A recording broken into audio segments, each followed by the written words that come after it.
PCOS या PCOD क्या है? First of all, I will make clear that both of these terms are used for the same condition, polycystic ovarian syndrome. ये एक common gynaecological disorder है जो कि young reproductive age की females को अफेक्ट करता है। पॉलीसिस्टिक इसे इसलिए कहते हैं क्योंकि इसमें फीमेल की ओवरी में मल्टीपल सिस्ट बन जाते हैं या पानी की थैलियाँ बन जाती हैं। PCOS को समझने के लिए आपको सबसे पहले फीमेल के रिप्रोडक्टिव पार्ट्स का पता होना चाहिए। फीमेल रिप्रोडक्टिव पार्ट में 2 ओवरीज होती हैं और एक यूट्रस होती है। ओवरीज को अंडादानी भी कहते हैं क्योंकि इसमें हर मंथ एग बनता है और रिलीज़ होके वो यूट्रस में आता है। यूट्रस में अगर एग स्पर्म से कोइंसाइड करे तो कंसेप्शन होती है या प्रेगनेंसी होती है। Through out pregnancy 9 months baby uterus में स्टे करता है, इसलिए यूट्रस को बच्चादानी भी कहते हैं। At the end of pregnancy baby is deliver through cervix and birth canal. लेकिन अगर एग स्पर्म से फर्टिलाइज नहीं किया तो मेंस्ट्रुएशन होती है। ये सब बताना इसलिए ज़रूरी है क्योंकि PCOS ये सारे प्रोसेस को डिस्टर्ब करता है। PCOS की आम अलामात क्या हैं? सबसे कॉमन कंप्लेन जिसके साथ फीमेल्स आती हैं दैट इज़ इरेगुलर मेंस्ट्रुएशन। माहवारी वक्त पर नहीं आती और जब आती है तो बहुत ज़्यादा ब्लीडिंग होती है क्योंकि यूट्रस की लाइनिंग इतने अरसे में थिक हो गई होती है जिसकी वजह से जब ब्लीडिंग होती है तो हैवी ब्लीडिंग होती है। Similarly married females come with the complain of infertility. उनमें कॉन्सेप्शन नहीं होती क्योंकि एग रिलीज नहीं होता। PCOS का एक इम्पॉर्टेंट पार्ट हार्मोनल इम्बैलेंस भी है जिसमें फीमेल हार्मोन डिस्टर्ब हो जाते हैं और फीमेल में मेल एंड्रोजेंस ज़्यादा हो जाते हैं, that is a male hormone.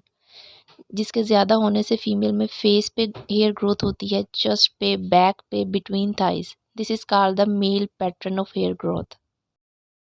इसके अलावा चेहरे पर एक्नी और हेयर लॉस भी हो सकता है। मेंस्ट्रुअल साइकिल फीमेल की बॉडी का एक बहुत इम्पॉर्टेंट फंक्शन है जिसके डिस्टर्ब होने से बॉडी के बाकी फंक्शन भी डिस्टर्ब होते हैं।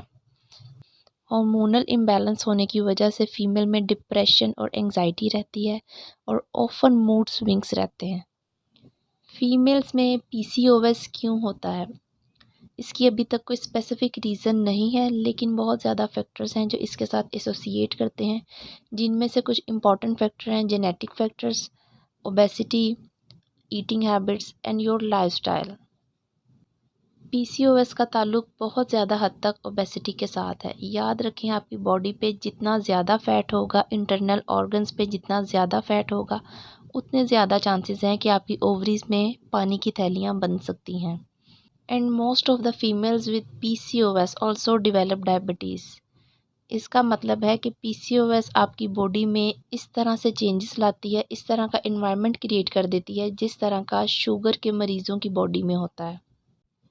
PCOS में इंसुलिन रेजिस्टेंस हो जाती है जिसकी वजह से पेशेंट में डायबिटीज़ या डायबिटीज़ लाइक स्टेट डेवलप हो जाती है और इस तरह ये पेशेंट ग्लूकोज को टॉलरेट नहीं कर सकते। PCOS की तशख़ीस किस तरह होती है? PCOS की तशख़ीस के लिए डॉक्टर्स क्राइटेरिया यूज़ करते हैं जिसमें आपको कम से कम 2 या 3 आपके क्राइटेरिया पूरे होने चाहिए।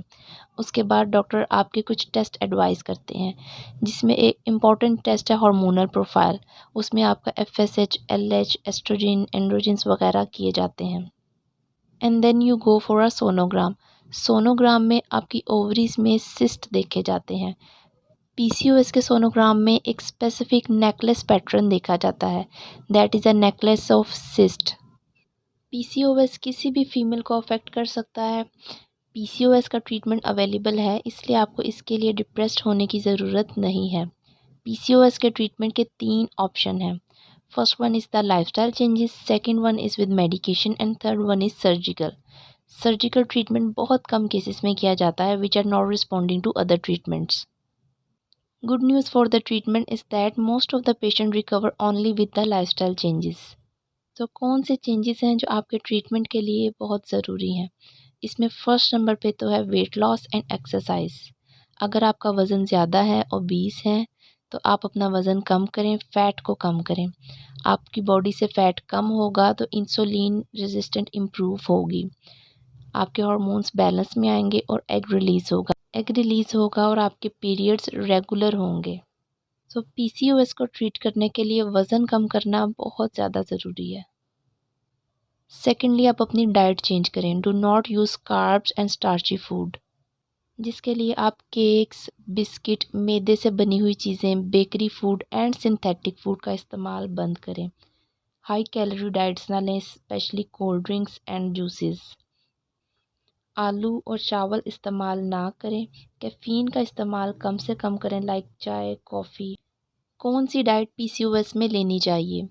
हाई प्रोटीन डाइट लें, अंडे, दालें, लोबिया, chicken, nuts, almonds and seeds like chia seeds, flax seeds, all seeds are gem for you. इसके अलावा हाई फाइबर डाइट लें, like fresh fruits, vegetables, specially green vegetables, apple and porridge. Next important thing is to keep your mind healthy.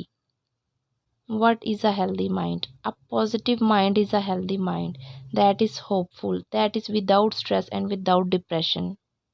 So अगर आप stress लेते हैं तो stress को अपनी ज़िंदगी से निकाल दें। पॉजिटिव माइंड बनाएं, पॉजिटिव हैबिट्स बिल्डअप करें, पॉजिटिव गोल बनाएं और उनको फॉलो करें। And then everything and on sleep. If you take a good sleep at a proper time, your all body functions will work well. Now what is the medical treatment for PCOS? इसमें OCPs use की जाती हैं जो कि hormonal pills होती हैं। उसके अलावा मेटफॉर्मिन यूज़ की जाती है उन पेशेंट्स में जिनमें डायबिटीज़ डेवलप हो जाती है, और एंटी टेस्टोस्टेरोन मेडिकेशंस यूज़ की जाती हैं उनमें जिनमें एंड्रोजन लेवल ज़्यादा होता है। जो फीमेल्स कंसीव करना चाहती हैं, प्रेगनेंसी प्लान करना चाहती हैं, उनमें क्लोमिफिन यूज़ की जाती है। And the last option we have is the surgical treatment. ये उन पेशेंट में किया जाता है जो कि मेडिकेशन को और लाइफस्टाइल चेंजेस को रिस्पॉन्ड नहीं करते। And that's all for PCOS you need to know. इसके अलावा अगर आपका कोई क्वेश्चन है related to PCOS, you can ask in a comment section.